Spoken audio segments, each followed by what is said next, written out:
प्रकृति के साथ धैर्य से रहो, सहनशील बनो और वो तुम्हें अपने रहस्य बताएगी। आहा। रैल्फ वॉल्डो इमर्सन के इन शब्दों के साथ आज की हमारी विशेष चर्चा में स्वागत है। आज हम बात कर रहे हैं स्विट्जरलैंड के स्विस एल्प्स में बसे एक गांव ब्लैटन की। बीबीसी में इस पर एक लेख आया था जिसमें बताया गया कि कैसे एक विनाशकारी भूस्खलन और ग्लेशियर के ढहने से ये गांव लगभग तबाह हो गया। और ये जो पूरी चर्चा है ये यूपीएससी उम्मीदवारों के लिए भी महत्वपूर्ण हो सकती है, खासकर आपदा प्रबंधन, जलवायु परिवर्तन और मानव भूगोल जैसे विषयों के लिए, और आम जानकारी के लिए तो है ही। तो चलिए समझते हैं कि ब्लैटन में आखिर हुआ क्या। स्विट्जरलैंड की जो खूबसूरत लॉटशनटेल घाटी है, वहां ये गांव बसा था ब्लैटन। कहानी वाकई दिल दहलाने वाली है। भूवैज्ञानिकों ने पहले ही चेतावनी दे दी थी, तो करीब 300 निवासियों को वक्त रहते निकाल लिया गया।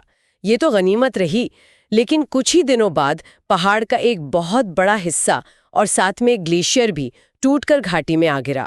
घर, चर्च, होटल, खेत, सब कुछ सब मलबे का ढेर बन गया। वहां के मेयर हैं मैथियस बेलवाल्ड और एक होटल मालिक लुकास कैल्बेरामैटन। इन जैसे लोगों ने अपनी आंखों के सामने अपना सब कुछ खो दिया। वो होटल मालिक श्री कैल्बेरामैटन, उनके लिए तो वो सिर्फ एक होटल नहीं था, 3 पीढ़ियों की यादें थी उसमें। सब चला गया। पर सवाल ये है कि ऐसा हुआ क्यों? क्या ये बस एक प्राकृतिक हादसा था? देखिए, ये सवाल बहुत जरूरी है। भूगर्भीय बदलाव तो होते रहते हैं पहाड़ों में, ये आम बात है। लेकिन इस खास घटना में क्लाइमेट चेंज यानी जलवायु परिवर्तन एक बहुत बड़ा फैक्टर लग रहा है। ज्यूरिख का जो फेडरल इंस्टीट्यूट ऑफ टेक्नोलॉजी है, वहाँ के ग्लेशियोलॉजिस्ट हैं मतियास हस।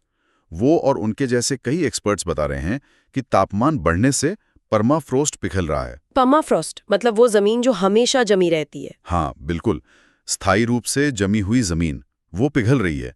और इसी पिघलाव ने उस पहाड़ की चोटी को अस्थिर कर दिया। वो टूटकर नीचे ग्लेशियर पर गिरी, और साथ ही ग्लेशियर भी तो पीछे हट रहे हैं ना, तो वो सहारा भी कम हो गया जो पहाड़ को पहले मिलता था। लेकिन क्या हम ये पक्के तौर पे कह सकते हैं कि ग्लोबल वार्मिंग ही मुख्य वजह है? पहाड़ तो वैसे भी अस्थिर हो सकते हैं। हाँ बिल्कुल हो सकते हैं। भूवैज्ञानिक अस्थिरता तो एक पहलू है ही, पर ग्लोबल वार्मिंग इस पूरी प्रक्रिया को आप कह सकते हैं तेज कर रही है और ज्यादा अप्रत्याशित भी बना रही है। परमाफ्रॉस्ट का पिघलना, ग्लेशियरों का इतनी तेजी से पीछे हटना, ये सीधे सीधे बढ़ते तापमान से जुड़ा है। अभी हाल ही में स्विट्जरलैंड में 0 डिग्री रेखा, जिस ऊंचाई पर तापमान 0 हो जाता है, वो 5000 मीटर के भी ऊपर पहुंच गई थी, रिकॉर्ड ऊंचाई पर। अच्छा। हाँ जी, ये सब ग्लोबल वार्मिंग के ही संकेत हैं, और ये अस्थिरता को वाकई खतरनाक बना रहे हैं। ये तो वाकई चिंता की बात है। इतनी बड़ी तबाही हुई, लेकिन सुनने में आ रहा है कि पुनर्निर्माण का इरादा भी मजबूत है। मेयर बेलवाल्ड कह रहे हैं कि 2028 तक शायद मलबा हट जाएगा और 2029 तक पहले घर भी बन जाएंगे। हाँ। पर इसकी कीमत तो बहुत ज्यादा होगी ना? कीमत बहुत ज्यादा है। अनुमान है कि शायद सैकड़ों मिलियन डॉलर लगेंगे। अगर प्रतिनिवासी देखें तो लगभग $1 मिलियन। ये बहुत बड़ी रकम है। बाप रे, $1 मिलियन प्रति व्यक्ति? हाँ, और मदद मिल रही है जनता से भी, सरकार से भी।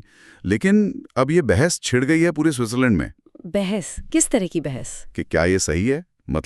क्या शहरी इलाकों से टैक्स का पैसा लेकर ऐसे दूर दराज के पहाड़ी गांवों को बचाने में लगाना चाहिए, खासकर तब जब पता है कि जलवायु परिवर्तन से खतरा कम नहीं हो रहा बल्कि बढ़ रहा है।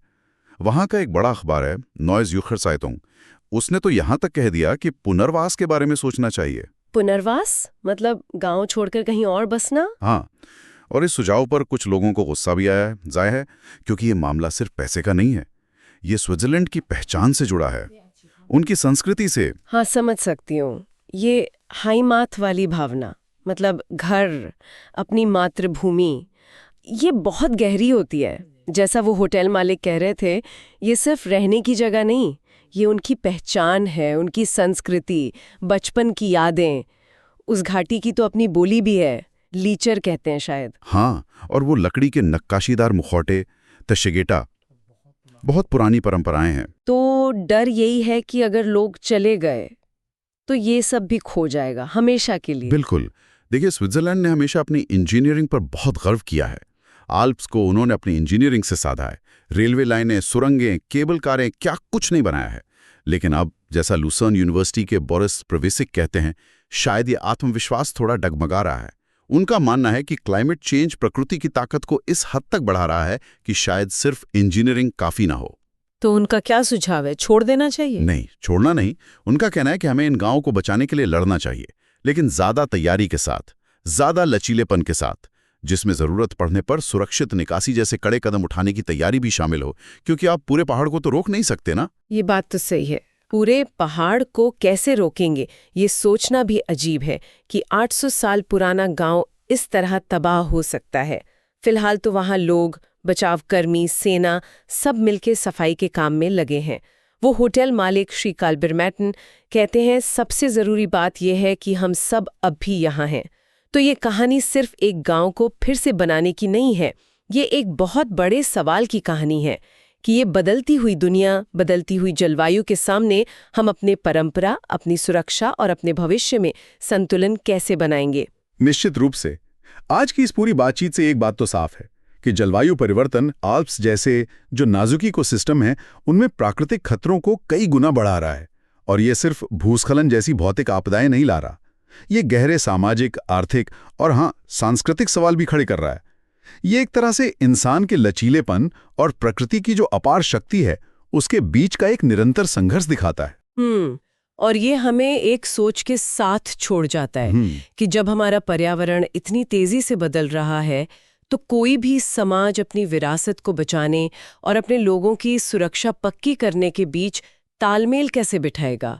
दुनिया भर में ऐसे जो भी संवेदनशील इलाके हैं, वहाँ समुदायों के सामने भविष्य में और कौन से ऐसे ही कठिन विकल्प आ सकते हैं, ये सोचने वाली बात है।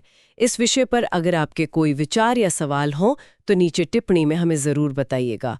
और हाँ, ऐसी और गहरी चर्चाओं के लिए हमें लाइक और सब्सक्राइब करना न भूलें।